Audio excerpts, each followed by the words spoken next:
Chapter 30. Enemies. My ancestors were strange.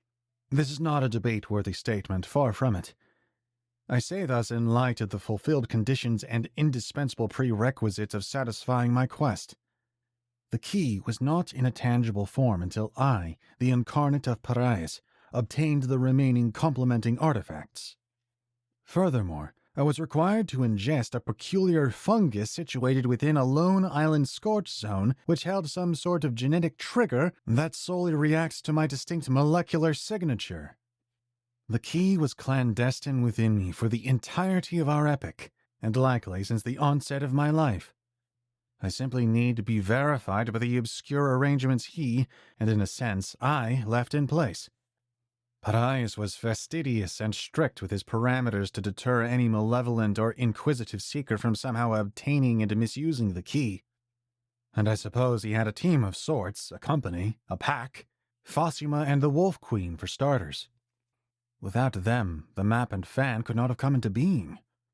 However, who was it that aided in the conception and materialization of the key and the associated seal? Whosoever that individual was, he or she must have possessed an aptitude for so intricate, so detailed, and so methodically understood that it most certainly cannot be replicated today. The minute engravings along the stem and bow of the key act as revolving channels for the embedded inside to recycle itself for eternity. How thoroughly fascinating. The collar, pin, and post twist like a sage's staff, yet split at the tip counter-directionally, leading to the key's wards. One side forms a small clenched fist, and the other an open palm. The unusual mushroom begins to flutter beneath us, dissipating into the profundity of the char-capped aisle and the sultry sky without leaving a trace that it was ever here to begin with. We unmounted as it dispersed itself. Pyros stretches and yawns, then circles about until comfortably laying himself down. "Planning on returning to your nap?" I ask.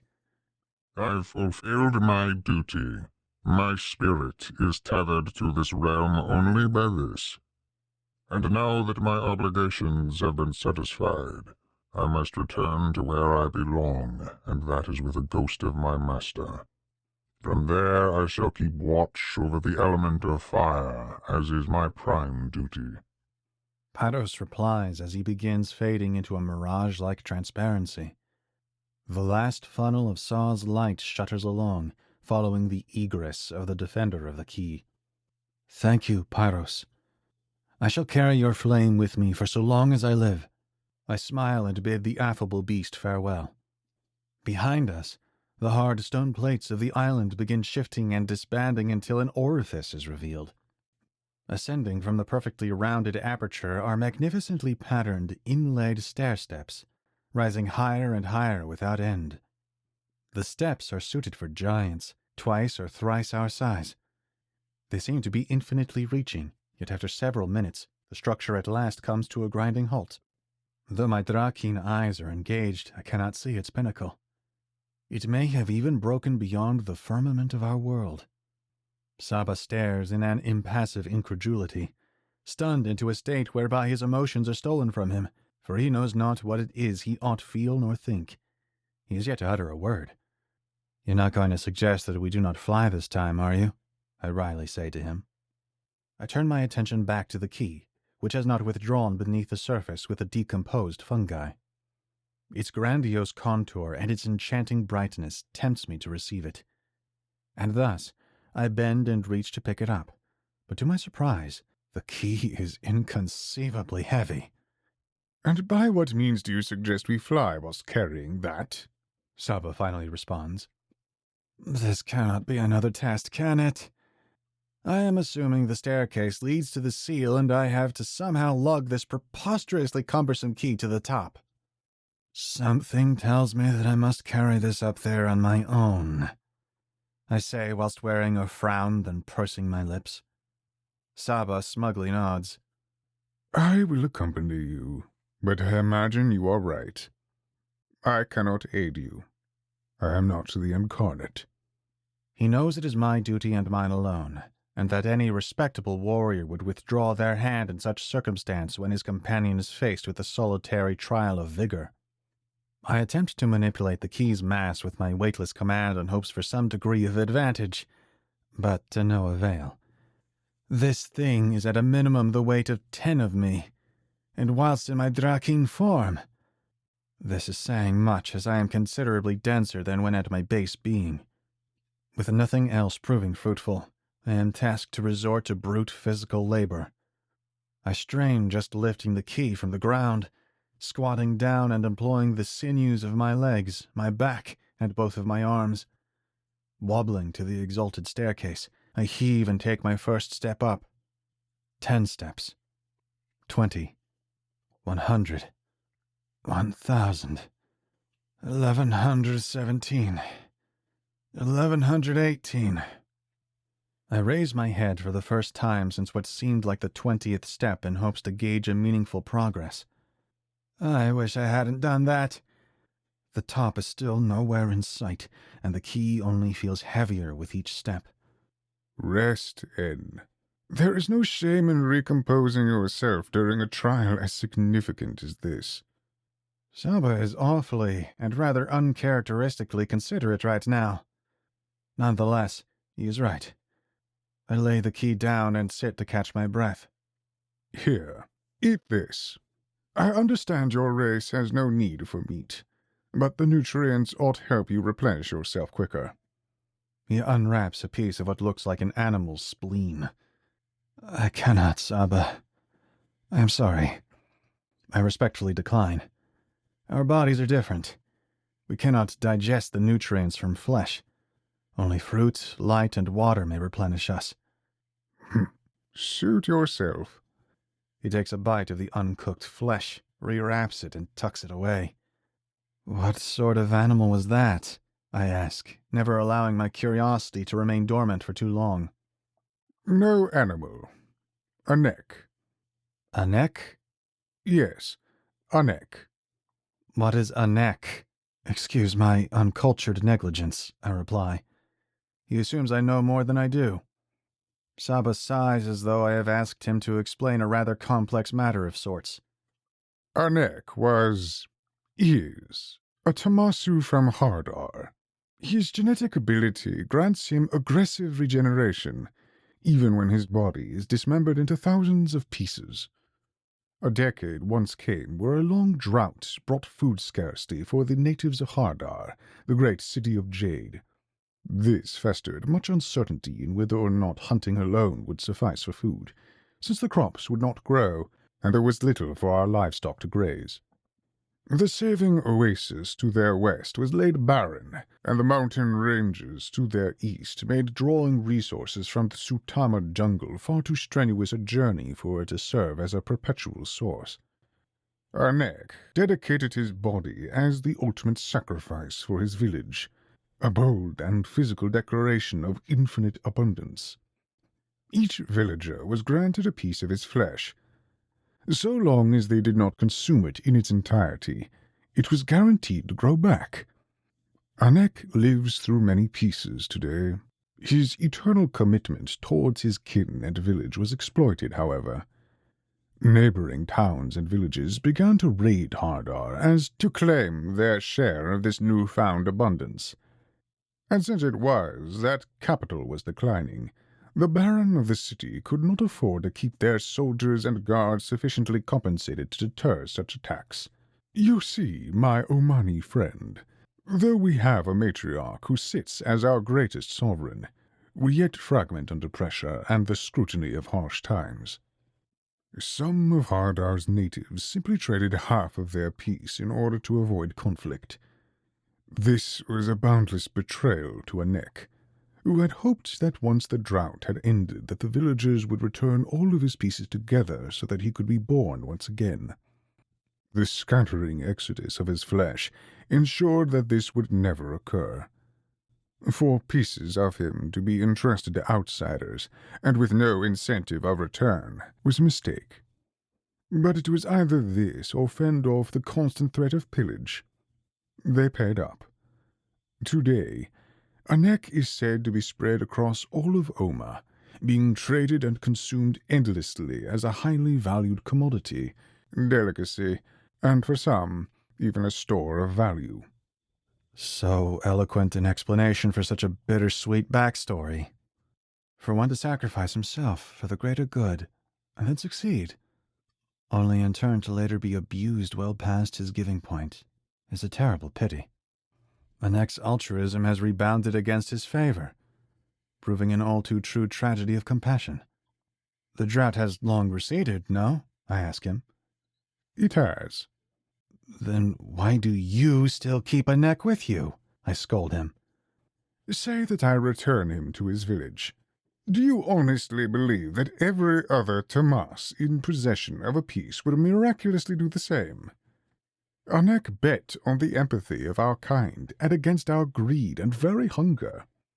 He relied on our good faith. A foolish wager. Put so coldly I could not retort with a solution. Instead, I sat there in silence for the duration of my rest.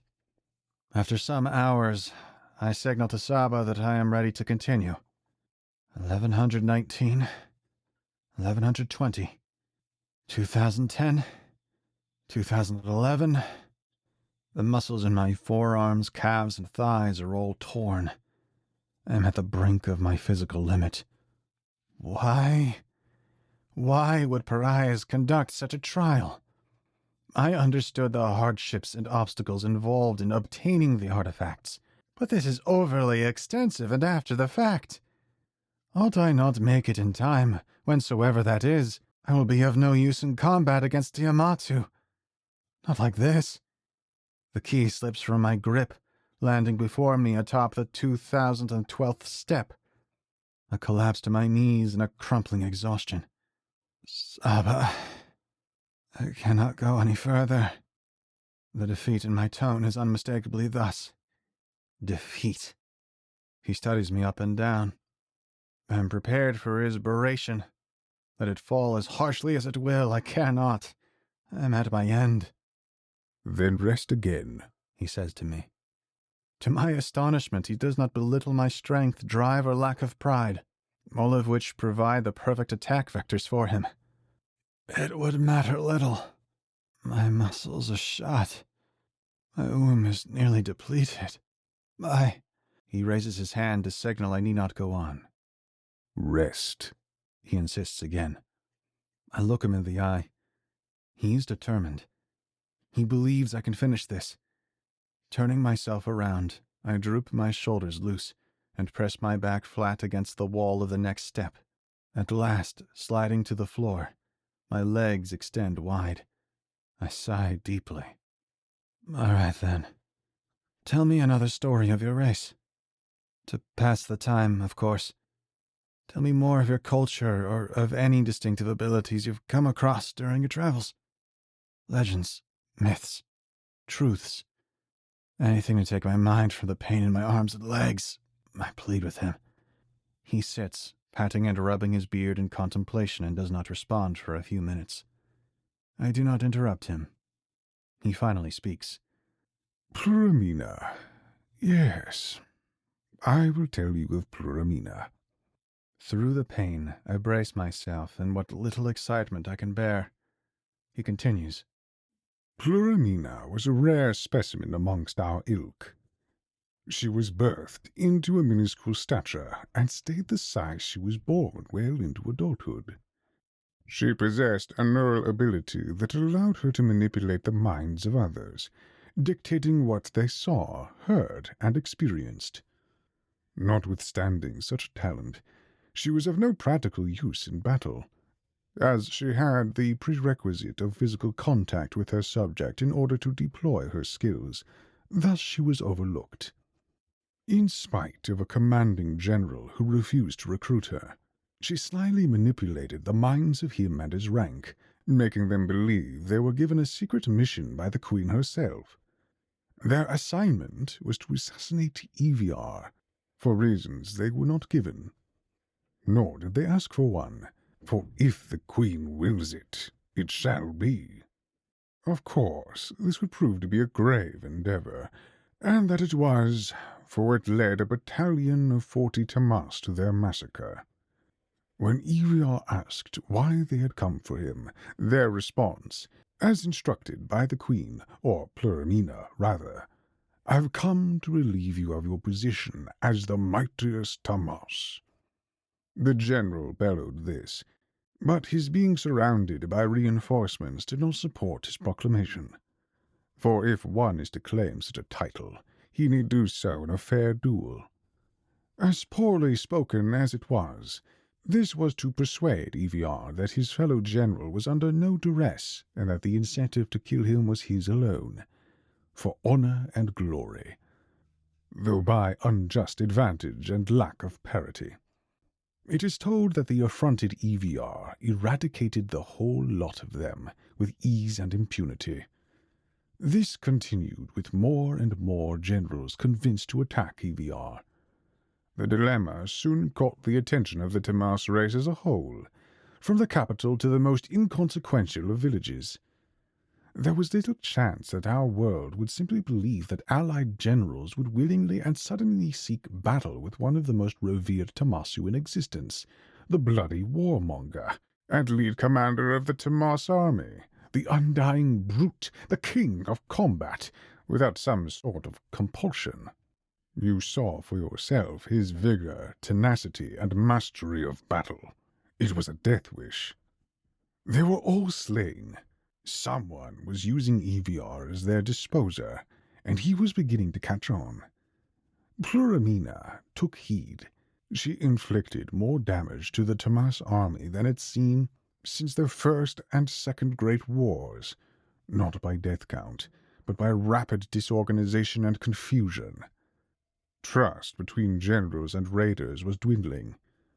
Her initial motive was spite, but her endgame had changed. She wanted to dismantle the army and rebuild it in her own image. The Queen had deployed a covert team to investigate and capture the culprit. The clues were far and few in between, but they were there.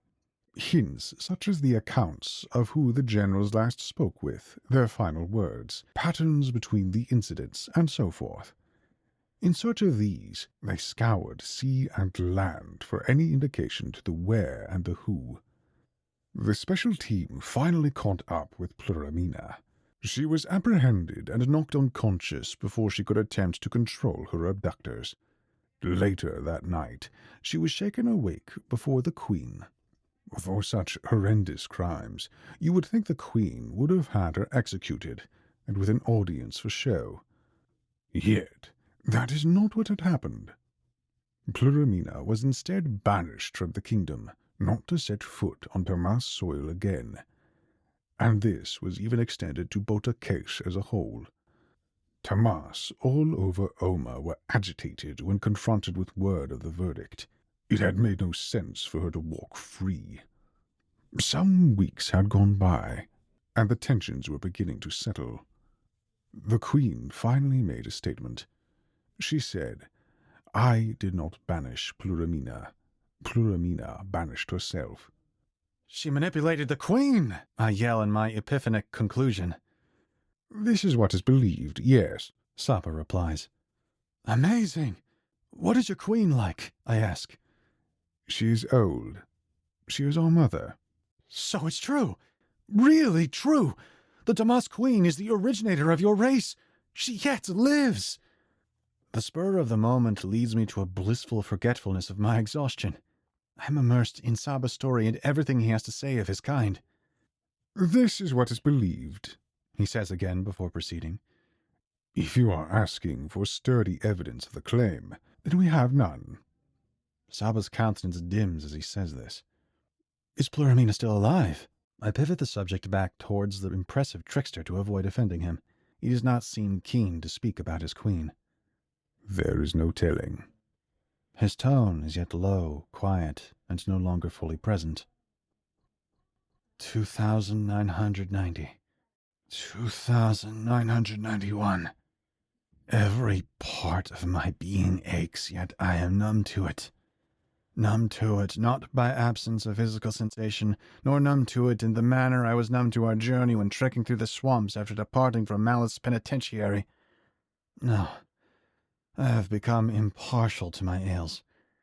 My body moves autonomously. There is no instructing it to stop. Not that I would do such a thing. There's no will for something desirable, just an indifferent, empty inertia, pushing it forth, pushing me.